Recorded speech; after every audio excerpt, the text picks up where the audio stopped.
If you find yourself feeling like your music always sounds like someone else's music, or you feel like you're in a creative rut because you cannot find ways to actually make your music sound creative, then I think this video is gonna help you. Now, I spend a lot of time thinking about creativity because this is what I do for a living. I make music, I make videos, I'm also making a lot of music videos, and a big thing on my mind is how to continue pushing myself as a creative so that I'm not stagnating or feeling like my music is becoming bland. And I can pretty confidently say that the music I'm making today is vastly more creative than the music I was making even a couple years ago. Now, obviously, that's my opinion. Maybe you disagree. I don't know, maybe. I'm gonna share a couple different concepts that are gonna merge together to create the big picture of what I'm trying to paint for you. So you need to watch the whole video to put it all together and see where I'm going with this, but if you would rather watch a cat video, you can certainly do that. Now, in jazz music, there is a really common thing jazz players say to aspiring jazz musicians, and it's this: go listen to jazz music and then transcribe it. I actually, once upon a time, wanted to learn how to play jazz, and this was the thing that like literally every jazz player said to me. So there are really like two pieces here. The first is listen, take it in. Basically, if you want to know how to play jazz, then you actually have to become extremely familiar and fluent with the language of jazz and how it is supposed to sound by knowing how it sounds. The second is you need to actually analyze and study it. Now, transcribing is literally writing out what the music is so you can learn patterns and start putting those pieces together in your own ways. This is why these two things are said. This is why it's said to do this. Because music is ultimately created based on patterns, and these patterns can be learned. And the more you do this, the more familiar and versed you'll be in the world of jazz. It's essentially just the process of musical immersion. Like if you want to learn how to speak a foreign language, immersion is the fastest way of doing that, by going somewhere where they speak that language and then being immersed in it. You're going to learn it way faster. Now, what does this have to do with you making music that's more creative? Well, the reality is that it works. People who do this almost always end up being killer jazz musicians because it works. When I was in college, when I was getting my degree in music composition, I saw this over and over and over again. I would see these people who are very subpar jazz musicians, and then they would actually do this. And then like within a pretty short period of time, all of a sudden it's like, wow, you're whipping out some legit jazz. It's crazy. I mean, I could never do it because I never really wanted to be a jazz player, but you know,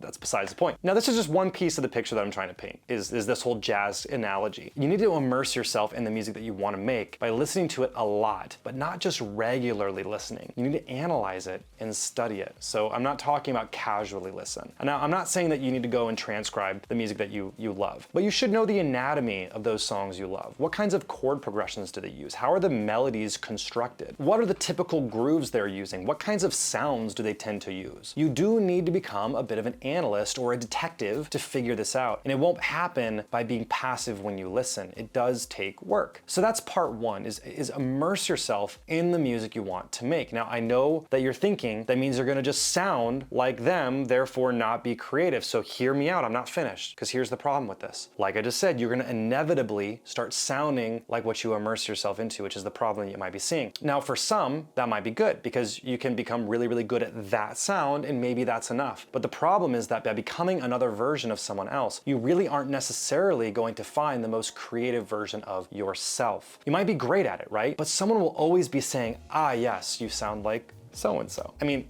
this isn't like always a bad thing, right? And truth be told, no matter what you do, you'll probably hear this even if you are genuinely creating unique music. I hear this, people say, wow, you're doing like what Tommy Prophet does. And I'm kind of like, I mean, he's definitely an influence of mine, and I definitely love his cinematic style of music, but the anatomy of our music is quite different in how we produce things and how we arrange things. But nonetheless, it's gonna be hard to break out of that sound you have so deeply immersed yourself into. So how do you break out of that if you are focused on one style of music or one artist or one producer? This is the second part of this picture. You need to immerse yourself in more than one thing. And this is how we start actually getting way beyond this. One of the best ways to get creative is to have a lot of different influences. Think about it in this way. If you listen to pop music like Adele, Olivia Rodrigo, which obviously those two are very different from each other alone, and Taylor Swift, they're all different from each other and such. But then you go and you've kind of got this pot of pop artists that you listen to. But then you're also going and listening to Jacob Collier, and you genuinely immerse yourself into all of that music. Something really interesting happens. You're gonna find yourself picking and choosing what from each of these things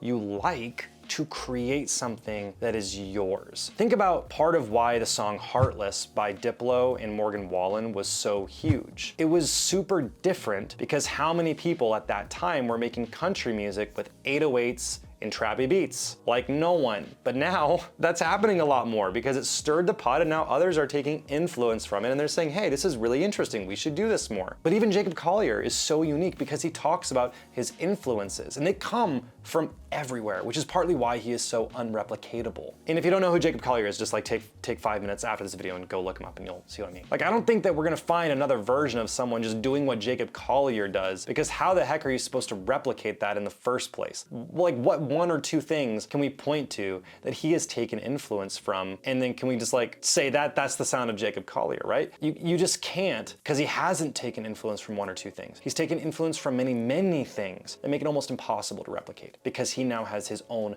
very distinct, unique voice. Now, not everyone wants to do that, right? Not everyone wants to go become Jacob Collier and create something so out there that maybe it's loved and maybe it's totally hated, but nonetheless, if you are struggling to make music that is more creative, then part of that is determined by your circle of influence. So if you're immersing yourself in multiple genres or multiple different segments of an influence, and genuinely studying those and becoming so well acclimated to it that you can replicate all of those influences, then you'll inevitably start blending those together, whether you want to or not. Now, I'm not sitting here saying that I'm the most creative, but what I stumbled into was this blend of highly cinematic music that is fused with strong pop melodies and strong percussion that really marries this cinematic kind of element that kind of blends into this pop and electronic rock style of music. I went through multiple phases of immersing myself in a lot of different styles of music. Like I went through a very long season of like obsessing over film scores. I could literally tell you who composed a film without even knowing who it was, because I was just listening to the score and I could pinpoint like traits of each composer that they had that, you know, I could make a really super educated guess. Like I could know a Thomas Newman score because it has a very specific harmonic vocabulary, very specific sonic landscape he uses. So I often could tell if something was scored by Newman within literally just a few moments of watching a movie. And I also went deep into pop music and became heavily influenced by strong melodic figures in pop music with strong vocals. But then some of the sounds I lean towards in percussion come from that rock or cinematic style of production. This is a process that I not only have already gone through, but am still going through, because there isn't really like an end date to this. We're being influenced whether we like it or not. What we put in our minds will heavily influence what comes out. And this is how you can make genuinely creative music, by fusing all of the